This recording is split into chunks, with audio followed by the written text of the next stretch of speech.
ഓടിച്ചു ചാടിച്ചൊക്കെയാണ് പോലീസ് പിടിച്ചത്. എന്തിനാണ്? ഞങ്ങൾ വലിയ തീവ്രവാദികൾ എന്തോ ആണോ? ഞങ്ങളൊരു സാധാരണ ജനങ്ങളാണ്. ജീവിക്കാൻ വേണ്ടിയുള്ള അവകാശത്തിനുള്ള പോരാട്ടമായിരുന്നു. ഈ 6 വർഷത്തോളം ഞങ്ങൾ കേരളത്തിലെ മുഖ്യമന്ത്രി മുതൽ പിണറായി വിജയൻ മുതൽ താഴേക്കടയിലെ വില്ലേജ് ഓഫീസ് വരെ പരാതി കൊടുത്തൊരു വ്യക്തിയാണ് ഞാൻ. അതിൻ്റെ എല്ലാം പേപ്പറിൻ്റെ കോപ്പികൾ എൻ്റെ കയ്യിലുണ്ട്. പക്ഷേ ഒരു നീതി ഞങ്ങൾക്ക് ലഭിച്ചിട്ടില്ല. എന്ന് വെച്ചിട്ടുണ്ടെങ്കിൽ 37,10,000 രൂപ പുഴ മലിനമാക്കിയതിന് കഴിഞ്ഞ 2023 5-ാം മാസം PCB ഇവർക്ക് ഫൈൻ അടച്ചിട്ടുണ്ട്. അതേപോലെ മുൻപ് പല തവണകളായിട്ടും ഈ പരിസ്ഥിതി മലിനമാക്കിയതിനെ അടച്ചൊരു കമ്പനിയാണ്. ഈ കമ്പനി വെറുതെ ഒരു സർക്കാർ വന്നതുകൊണ്ട് സർക്കാരിൻ്റെ മൈലേജ് കിട്ടാൻ വേണ്ടിയിട്ട് അടച്ചു പൂട്ടിയതല്ല. ഇത് ജനദ്രോഹ പ്ലാന്റാണ്. കുടിവെള്ളം മലിനമാക്കി രാത്രി കാലങ്ങളിൽ വീട്ടിൽ കിടന്നുറക്കാൻ പറ്റുന്നില്ല. ഇത് ഒരു സുപ്രഭാതത്തിൽ കഴിഞ്ഞ വർഷം കോഴിക്കോട് മനുഷ്യാവകാശ കോടതി ഇത് അടച്ചുപൂട്ടാൻ ഓർഡറിട്ടിരുന്നു. അന്ന് താൽക്കാലികം അടച്ചുപൂട്ടി. വീണ്ടും ചില പഴുതുകളും ചില സർക്കാർ ഉദ്യോഗസ്ഥന്മാരുടെ ഒരു അഡ്ജസ്റ്റ്മെന്റിലൂടെയാണ് ഇത് തുടർന്നു പോകുന്നത്.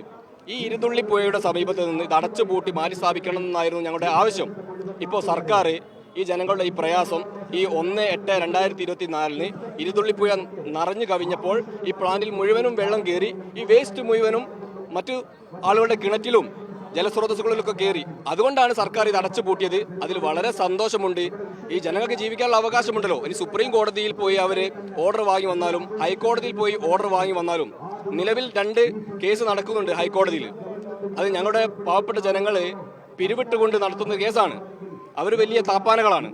പക്ഷേ ഞങ്ങൾക്ക് സുപ്രീം കോടതിയിൽ ബഹുമാനപ്പെട്ട സുപ്രീം കോടതിയോടും ഹൈക്കോടതിയോടും പറയാനുള്ളത്, ഇവരിനി എന്ത് ഓർഡർ ആയിട്ട് വന്നാലും ഞങ്ങൾക്ക് ജീവിക്കാനുള്ള ഒരു അവകാശത്തിനൊരു ഓർഡർ ഉണ്ടല്ലോ.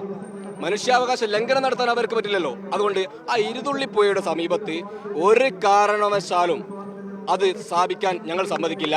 അങ്ങനെ സ്ഥാപിച്ചു കഴിഞ്ഞാൽ ഇവിടുത്തെ പോലീസ് അതോറിറ്റികൾ, ഇവിടുത്തെ special branch, district special branch, സംസ്ഥാന തലത്തിലുള്ള ഉദ്യോഗസ്ഥന്മാർ ഇത് പ്രത്യേകം നോട്ട് ചെയ്തുകൊണ്ട് ഇവിടെ വലിയൊരു പ്രതിഷേധവും അക്രമവും നടന്നു കഴിഞ്ഞാൽ അതിൻ്റെ പൂർണ്ണ ഉത്തരവാദിത്വം ഇതിൻ്റെ അധികാരികൾ, ലൈസൻസ് കൊടുക്കുന്ന അധികാരികളും ഇവിടുത്തെ ഫ്രഷ് കട്ട് മുതലാളിമാരുമായിരിക്കും. ഞങ്ങൾ പാവപ്പെട്ട ജനങ്ങളാണ്. ഞങ്ങൾക്ക് നീതി കിട്ടണം.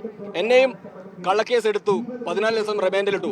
എൻ്റെ പേരിൽ 21 കേസാണ് ചാർജ് ചെയ്ത്, 9 നോൺ അവൈലബിൾ കേസ്. ഞാനൊരു കല്ലെടുത്തെറിയാനോ അക്രമത്തിനോ ഇന്ന് വരെ കൂട്ടുന്നില്ല. എൻ്റെ പേരിൽ ഇത്രയും കാലത്തിനിടയിൽ ഒരു പെറ്റി കേസ് പോലും ഈ താമരശ്ശേരി സ്റ്റേഷനിലില്ല. ഞാൻ 23 വർഷം ഇവിടുത്തെ വ്യാപാരിയാണ്.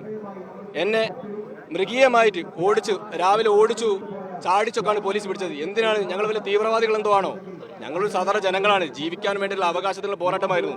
ഈ പോരാട്ടം വിജയിച്ചതിന് ബഹുമാനപ്പെട്ട ആഭ്യന്തരമന്ത്രിക്കും കേരളത്തിലെ മുഖ്യമന്ത്രിക്കും PK ഫിറോസ് സാഹിബിനും അഭിനന്ദനങ്ങൾ അറിയിച്ചുകൊണ്ട് നിർത്തുന്നു. മീഡിയ വണ്ണിനും നിങ്ങൾ ഉൾപ്പെടെയുള്ള, നിങ്ങളുടെ പേരെനിക്കറിയില്ല, നിങ്ങൾ ഉൾപ്പെടെയുള്ള എല്ലാ മീഡിയ വണ്ണിന്റെ പ്രവർത്തകർക്കും ഞങ്ങളുടെ ഹൃദയത്തിൽ നിന്ന് അഭിനന്ദനങ്ങൾ അറിയിച്ചു നിർത്തുന്നു. നന്ദി, നമസ്കാരം.